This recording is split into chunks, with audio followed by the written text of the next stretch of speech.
Hi, I'm Mr. Richmond. This is your Unit 12.2 lesson summary.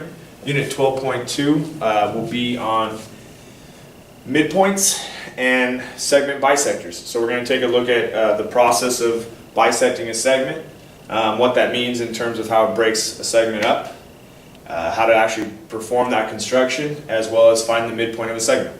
So let's start with an example. We'll start graphically and in a coordinate form and go from there. So we're going to try to find the midpoint of the line segment with the given coordinates.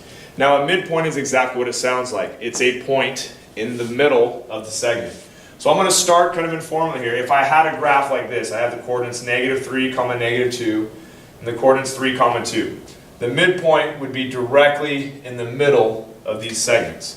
So when I try to do that, I can think about horizontal distance. My midpoint should split it horizontally in half. And if I count here, 1, 2, 3, 4, 5, 6, it has a horizontal distance of 6 here between the first point and the second point. So my midpoint should occur directly in half of that, which would be 3 units. So I'm going to move 3 units over, which puts me right here. Now if I climb up to that, that should lead me to my midpoint. And the same can be done looking at it vertically. The vertical distance between my 2 points is 4. Half of that would be 2. So 2 down or 2 up sets me directly on the axis at the mid of that.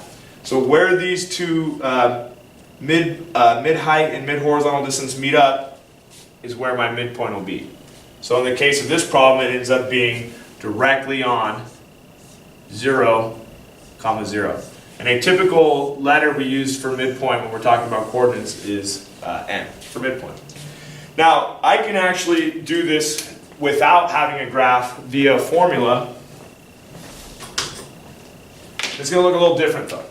So if you give me coordinates and ask me to do the same thing, I could graph them, but there's an actual midpoint formula, which I'm going to show you now. And this is something you'll want to memorize for the test.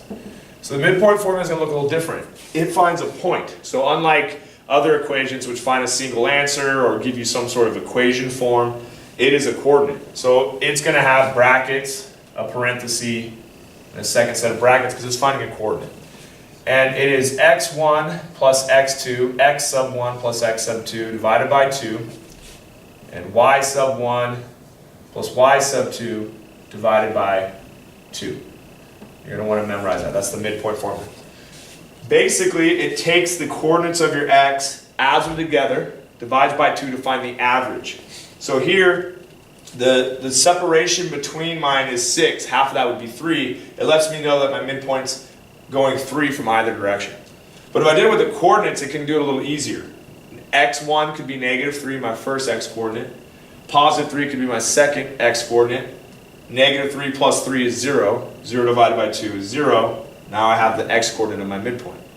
If I did that with the y's, y1 is -2, y2 is +2, -2 plus 2 is 0, divided by 2 is 0. And they get me my midpoint. Let's try it with this coordinate here. So as I go to plug them in, I'd want to make my first set of coordinates x sub 1, y sub 1. My second set of coordinates x sub 2, y sub 2. I'll add the x's together. -1 plus 4 divided by 2, comma, 4 plus 8 divided by 2. -1 plus 4 is 3. So it's 3 over 2. 4 plus 8 is 12. So that's 12 over 2.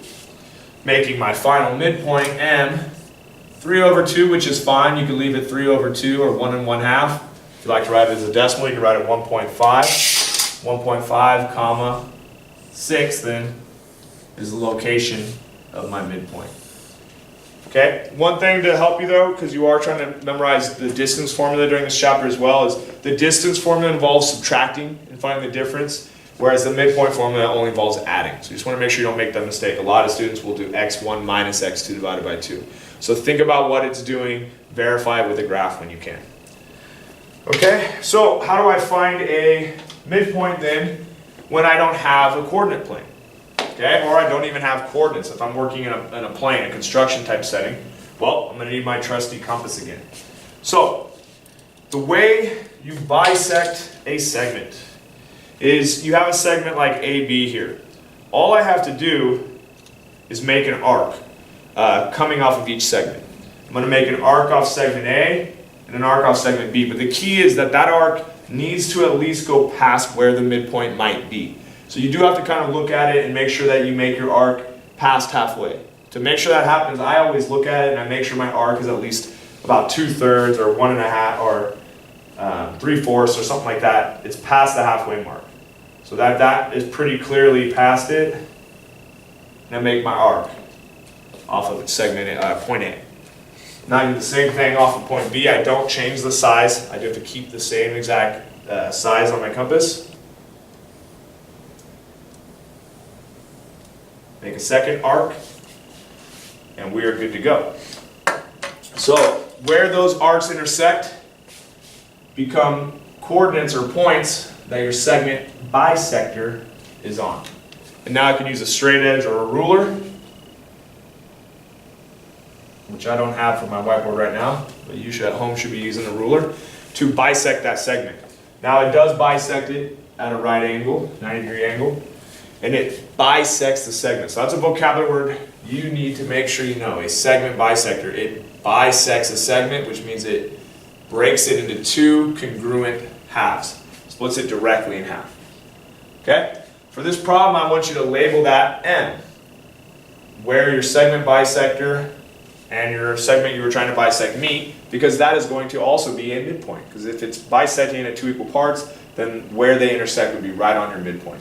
So I can find a midpoint in a plane when given a segment. I just have to do a construction to do it. And I want you to be able to answer questions about this and know some facts. For example, if I said the distance from A to N is 5, well, since this is a segment bisector, it should break it into two equal parts, and the length of MB should also be 5. Okay? So then if I ask you what is the length of AB, well, if A to M is 5 and M to B is 5, then the length of AB should be 10. So I'm looking for you to be able to find a midpoint using a formula, using a graph, find a midpoint by constructing a segment bisector, and then know what that means when you have a segment bisector. If you bisect a segment, it's actually going to break it into two congruent parts, which when added together make the whole length. So hopefully that'll help you out and get you through the section. Good luck.